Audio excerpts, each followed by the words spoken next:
Sir ಹಾಗೆ ಚಿತ್ರದಲ್ಲಿ ತಾರಾಬಣ ತುಂಬಾ ಚೆನ್ನಾಗಿದೆ. ಒಳ್ಳೊಳ್ಳೆ ಆಕ್ಟರ್‌ಗಳನ್ನ ಚೂಸ್ ಮಾಡಿ ಹಾಕೊಂಡಿದ್ದೀರಿ. ಸೊ ಹೇಗೆ? ಯಾವ ಥಾಟು ಇದೆಲ್ಲ ನಿರ್ದೇಶಕರ ಥಾಟೇನಾ? ಅದ್ರಲ್ಲಿ ನಿರ್ಮಾಪಕರ ಇನ್‌ಪುಟ್ಸು ಇದೆಯಾ? ಏನು ಕ್ಯಾರೆಕ್ಟರ್‌ಗಳು ಏನು ಡಿಮ್ಯಾಂಡ್ ಮಾಡ್ತೋ ಅದನ್ನೇ ಕ್ಯಾಸ್ಟಿಂಗ್ ಮಾಡಿದ್ವಿ. ಆ, ಕಿಶೋರ್ ಸರ್ ತುಂಬ ಇಂಪಾರ್ಟೆಂಟ್ ರೋಲ್‌ನ ಪ್ಲೇ ಮಾಡ್ತಾರೆ. ಅವ್ರು ತುಂಬ ಫಿಲಮ್ಸ್ ಕಾಪ್ ಆಗಿ ಮಾಡಿದ್ದಾರೆ, ಇನ್ಸ್ಪೆಕ್ಟರ್ ಮಾಡಿದ್ದಾರೆ. ಬಟ್ ಇದರಲ್ಲಿ ಸ್ಟೋರಿನೇ ಆಲ್ಮೋಸ್ಟ್ ಅವರೇ ಡ್ರೈವ್ ಮಾಡ್ಕೊಂಡು ಹೋಗೋ ಥರದೊಂದು ಕ್ಯಾರೆಕ್ಟರ್ ಅವ್ರದ್ದು. ಆ್ಯಂಡ್ ಇನ್ನೊಂದು ತುಂಬ ಇಂಪಾರ್ಟೆಂಟ್ ಕ್ಯಾರೆಕ್ಟರ್ ನಮಗೆ ನಾಗಾಭರಣ ಸರ್ ಅವರಿದ್ದಾರೆ. ಅವರು ಅದ್ಭುತವಾದಂಥ ಟ್ಯಾಲೆಂಟ್, ಅವರು ಡೈರೆಕ್ಷನಲ್ ಅಚೀವ್ಮೆಂಟೇ ತುಂಬ ದೊಡ್ಡದವರು. 8, 9 ನ್ಯಾಷನಲ್ ಅವಾರ್ಡ್ಸ್ ಗೆದ್ದಿದ್ದಾರೆ, 15, 16 state award, 7, 8 film fair awards, ಇದೆಲ್ಲ ಅಷ್ಟು ಈಸಿಯಾಗಿ ಗೆದ್ಕೊಂಡಿದ್ದಾರೆ ಅವರೆಲ್ಲನೂ. ಸೊ ಅವ್ರು ತುಂಬ ಯೂನಿಕ್ಕಾಗಿ ಅವರು ಹಿಂದೆ ಮಾಡ್ದಿರೋ ಥರ ಒಂದು ಪಾತ್ರ ಇದರಲ್ಲಿ ಟ್ರೈ ಮಾಡಿದ್ದೀವಿ. ಅದು ತುಂಬ ಚೆನ್ನಾಗಿ ಮಾಡಿದ್ದಾರೆ. ಆ್ಯಂಡ್ ಇನ್ನೊಂದು ಆ್ಯಡೆಡ್ ನಮಗೇನಂದರೆ ಜಗಪತಿ ಬಾಬು ಸರ್ ಈ ಫಿಲಮಲ್ಲಿ ಮಾಡಿದ್ದು. ನಾವು ಅನ್ಕೋತಾ ಇದ್ವಿ ಅಂದರೆ ಅದೊಂದು ಕ್ಯಾರೆಕ್ಟರ್ ನೋಡೋದಕ್ಕೆ ಸ್ವಲ್ಪ ಜೆ ಬಿ ಸರ್ ಥರನೇ ಇದ್ದಾರೆ, ಅವರೇ ಮಾಡಿದ್ರೆ ಚೆನ್ನಾಗಿರುತ್ತೆ ಅಂತ ಒಂದು ಫೀಲಿಂಗಲ್ಲಿ ಇತ್ತು ನಮಗೆ. ಬಟ್ ಹೆಂಗೆ ಕೇಳೋದು, ತುಂಬ ಬ್ಯುಸಿ ಇದ್ದಾರೆ ಆ್ಯಂಡ್ ತುಂಬ ಎಕ್ಸ್ಪೆನ್ಸಿವ್ ಆಲ್ಸೋ ಅವರು, ಹೆಂಗೆ ಅಂತ ಇತ್ತು. ಬಟ್ ಸರಿ ಒಂದ್ಸರಿ ಟ್ರೈ ಮಾಡಿಬಿಡೋಣ ಅಂತಂತಂದು ಕೇಳಿದೆ ನಾನು ಅವ್ರಿಗೆ.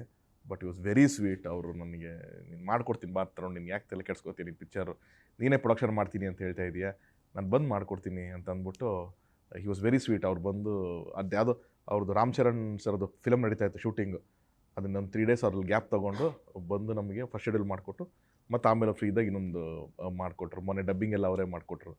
ಸೊ ತುಂಬ ಚೆನ್ನಾಗಿ. ಸೊ ಏನು ಸಿನಿಮಾಗೆ ಏನು ಕ್ಯಾರೆಕ್ಟರ್ಸ್ನ ಏನು ಡಿಮ್ಯಾಂಡ್ ಮಾಡಿದೆ ಆ ಥರನೇ ಕ್ಯಾಸ್ಟಿಂಗ್ ಆಗಿದೆ ಇಡೀ ಪಿಕ್ಚರ್ ಪೂರ್ತಿ. ಫಸ್ಟು ಸ್ಟಾರ್ಟ್ ಆದಾಗಲೇ ಸ್ಕ್ರಿಪ್ಟ್ ವರ್ಕ್ ಆಗಿರ್ಬೋದು, ಸ್ಟಾರ್ಟ್ ಆದಾಗಲೇ 3 ಭಾಷೆಗಳಲ್ಲಿ ರಿಲೀಸ್ ಆಗಬೇಕು, ರಿಲೀಸ್ ಆಗಬಹುದಾದಂತಹ ಸ್ಕ್ರಿಪ್ಟ್ ಅಂತ ಆಗಲೇ ಥಾಟ್ಸ್ ಇತ್ತಾ? ಇಲ್ಲ ಚಿತ್ರೀಕರಣ ಹಂತ ಹಂತದಲ್ಲಿ ಆ ಥಾಟ್ಸ್ ಬಂತಾ?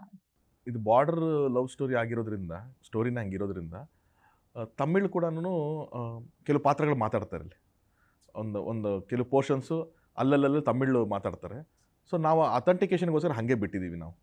ಆ್ಯಂಡ್ ಇದು ಎರಡೂ ಕಡೆಯೂ ತುಂಬ ಈಸಿಯಾಗಿ ಅರ್ಥ ಆಗುವಂಥ ಸಿನಿಮಾ ಇದೆ. ಆ್ಯಂಡ್ ನಾನು ಅದನ್ನೇ ಹೇಳ್ತಾ ಇದ್ದೀನಿ, ಇದು ಯಾವ ಲ್ಯಾಂಗ್ವೇಜ್ ಅವ್ರು ನೋಡಿದ್ರು ಸಿನಿಮಾ ಕನೆಕ್ಟ್ ಆಗ್ತಾರೆ, ಎಲ್ಲರಿಗೂ ಗೊತ್ತಿರೋಂಥ ವಿಷಯ ಇದೆ. ಸೊ ಹಾಗಾಗಿ ಕನ್ನಡ ತಮಿಳಂತೂ ಪ್ರಾಮಿನೆಂಟಾಗಿ ನಾವು ಹೆಂಗೋ ಮಾಡ್ಬೋದು. ಸೊ ಜೊತೆ ತೆಲುಗುನೂ ಮಾಡಿದ್ರೆ ಚೆನ್ನಾಗಿರುತ್ತೆ ಅಂತ ಯೂನಿವರ್ಸಲ್ ಆಗಿದೆ ಅಂತಲೇ ಫಸ್ಟಿಂದ ನಾನು ಯೋಚನೆ ಮಾಡಿದಂಥ ಥಾಟ್ ಇದು. ಸೊ ಮ್ಯೂಸಿಕ್ ಬಗ್ಗೆ ಹೇಳಲೇಬೇಕು. ಈಗ ಆಲ್ರೆಡಿ ಎಲ್ಲರಿಗೂ ತುಂಬಾ ಇಷ್ಟ ಆಗಿದೆ. ಸೊ ಮ್ಯೂಸಿಕ್ ಬಗ್ಗೆ ಹೇಳೋದಾದ್ರೆ ಏನು? ಹಾಗೇನು ಅದು ಡಿ ಇಮಾನ್ ಅಂತ ಮಾತಾಡ್ಬೇಕಾದ್ರೆ ಪುನೀತ್ ಹೇಳಿದ್ದು, ಸರ್ ಅವ್ರು ಚೆನ್ನಾಗಿರುತ್ತೆ ಸರ್ ಇದಕ್ಕೆ ಮ್ಯೂಸಿಕ್ಕು ಅಂತೇಳಿ ಅಂತ. ನಾನು ಓಕೆ, ನಿಂಗೆ ಡೈರೆಕ್ಟ್ರಾಗಿ ನಿನ್ಗೆ ಯಾರು ಬೇಕು ಅಂತಂದ್ರು ಹೇಳಪ್ಪ, ನಾನು ಅಪ್ರೋಚ್ ಮಾಡ್ತೀನಿ, ಅವ್ರ ಅವೈಲೇಬಿಲಿಟಿ ತಿಳ್ಕೊಂಡು ನಾನು ಚೆಕ್ ಮಾಡ್ತೀನಿ ಅಂತ ಅಂದ್ಬಿಟ್ಟು ಹೇಳಿದೆ. ಯಾಕಂದರೆ ಡಿ ಇಮಾನ್ ಅವ್ರು ಕೂಡ ವೆರಿ ಬ್ಯುಸಿಯೆಸ್ಟ್ ಮ್ಯೂಸಿಕ್ ಡೈರೆಕ್ಟರ್ ತಮಿಳಲ್ಲಿ. ಅವರು ರೀಸೆಂಟ್ ತನಕ ರಜನಿಕಾಂತ್ ಅವರು ಸಿನಿಮಾಗೆ ಮ್ಯೂಸಿಕ್ ಮಾಡಿದ್ದಾರೆ. ಅಜಿತ್ ಸರ್ದು, ವಿಜಯ್ ಸರ್ದು ಎಲ್ಲರದೂ ಮ್ಯೂಸಿಕ್ ಮಾಡಿರುವಂಥ music director, very busy he's. So ಹಾಗಾಗಿ ನಮಗೊಂದು ಚಿಕ್ಕ ಹೆಸಿಟೇಷನ್ ಇತ್ತು. ಸೊ ಅಪ್ರೋಚ್ ಮಾಡಿದ್ವಿ. ಅವರು ಸ್ಟೋರಿ ಹೇಳಿಸಿ ಆಮೇಲೆ ನಾನು ಹೇಳ್ತೀನಿ ಅಂತಂದರು.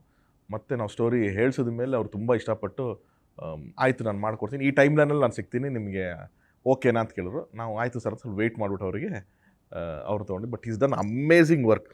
ಬರೀ ಸಾಂಗ್ ಅಂತಲೇ ಅಲ್ಲ, ನೀವು ಬ್ಯಾಕ್ಗ್ರೌಂಡ್ ಸ್ಕೋರ್ ಆಗಿರ್ಬೋದು, ಪ್ರತಿಯೊಂದು ಕೂಡ ತುಂಬ ಅದ್ಭುತವಾಗಿ ಕೆಲಸ ಮಾಡಿದ್ರು. ಯಾಕಂದರೆ ಎಷ್ಟೋ ಸೀನ್ಗಳಲ್ಲಿ ಈ ಸಿನಿಮಾದಲ್ಲಿ ಡೈಲಾಗ್ಸ್ ಇರಲ್ಲ, ಮ್ಯೂಸಿಕಲ್ಲೇ ಕತೆ ಅಲ್ಲಿ ಹೇಳ್ತಾ ಹೋಗುತ್ತೆ. ಸೊ ಮಂಗ್ಲಿ ಅವರ ಹಾಡು ಬಗ್ಗೆ ಕೂಡ ಮಾತಾಡಬೇಕು. ನಿಮ್ಮ ಈ ಹಿಂದಿನ ಚಿತ್ರದಲ್ಲೂ ಕೂಡ ಅವ್ರು ಹಾಡಿದಂಥ ಹಾಡು ಫುಲ್ ಪಾಪ್ಯುಲರು. ಸೊ ಈಗಲೂ ಕೂಡ ಫುಲ್ ಪಾಪ್ಯುಲರ್ ಆಗುವಂತಹ ಲಕ್ಷಣಗಳು ಕಾಣುವಂತ ಹಾಡನ್ನ ಹಾಡಿಸಿದ್ದೀರಿ. ಸೊ ಹೇಗಿತ್ತು? ಅವರು ಕನ್ನಡದಲ್ಲಿ ಕೂಡ ಬೈಟ್ನು ಕೊಟ್ಟಿದ್ದಾರೆ ಈ ಹಾಡನ್ನು ಹಾಡಿದ್ದೀನಿ ಅಂತ. So how it was? ಅಂದರೆ ಇದು ಸಾಂಗ್ ಕಂಪೋಸಿಂಗ್ ಟೈಮಲ್ಲೇ ಇಮಾನ್ ಸರ್ ಈ ಥರದೊಂದು ವಾಯ್ಸ್ ಇದ್ದರೆ ಚೆನ್ನಾಗಿರುತ್ತೆ ಅಂತ ಹೇಳಿದ್ರು. ಸರ್ ಯಾರು ಮಾಡ್ಬೋದು ಅಂದರೆ ಮಂಗ್ಲಿ ಅವ್ರನ್ನ ಕೇಳಿ, ಚೆನ್ನಾಗಿರುತ್ತೆ ಈ ಜಾನರ್ಗೆ ಈ ವಾಯ್ಸು ಅಂತ ಅಂದಿತ್ತು. ಸರಿ ಅಂತಂದ್ಬಿಟ್ಟು ನಾನು ಅಂದೆ ಮಂಗ್ಲಿ ಅವ್ರಿಗೆ ಟ್ರೈ ಮಾಡ್ತೀವಿ ಅಂತ. ಮಂಗ್ಲಿ ಅವ್ರ ಜೊತೆಗೆ ಅದೇ ಫಸ್ಟ್ ನಾವು ರಾಬರ್ಟ್ ಮಾಡಿದಾಗ ಕಣ್ಣೆ ಅದರಿಂದಿ ಅಂತ ಒಂದು ಸಾಂಗ್ ಅವ್ರು ಹಾಡಿದ್ರು, ತುಂಬ ಚೆನ್ನಾಗಿತ್ತು. ಆ್ಯಂಡ್ ಕಾಟೇರದಲ್ಲಿ ಪಸಂದಾಗವನೇ ಅವರೇ ಹಾಡಿದರು. ಸೊ ನಂಗೆ ಪರಿಚಯ ಇತ್ತು ಅಂತ ಕೇಳಿದೆ, ಮೇಡಮ್ ಹಿಂಗಿದೆ ಅಂತಂದ್ಬಿಟ್ಟು ಅಂತ. ಅವರು ಆಯಿತು ಅಂತ ಅಂದ್ಬಿಟ್ಟು ಸಾಂಗ್ ತರಿಸ್ಕೊಂಡ್ರು. ಬಟ್ ಇದೇನು ಅಂದರೆ ಟ್ಯೂನ್ ವೈಸ್ ತುಂಬ ಕಾಂಪ್ಲಿಕೇಶನ್ ಇರುವಂಥ ಒಂದು ಟ್ಯೂನ್ ಇದು. It's not so easy. So ಪಾಪ ಅವ್ರು ತುಂಬ ಪ್ರಾಕ್ಟೀಸ್ ಮಾಡಿ ಯೂಶಲಾಗಿ ಒಂದು ಹಾಡು 1 hour 1.5 ಅವರಲ್ಲಿ ಹಾಡ್ಬಿಡ್ತಾರೆ ಮಂಗ್ಲಿ ಅವರು. ಇದನ್ನು 3 ಲ್ಯಾಂಗ್ವೇಜ್ ಅವರೇ ಹಾಡಿದ್ರು. 3 ಲ್ಯಾಂಗ್ವೇಜ್ ನಾವು 2 days ರೆಕಾರ್ಡ್ ಮಾಡಿದ್ದೀವಿ ಇದನ್ನು.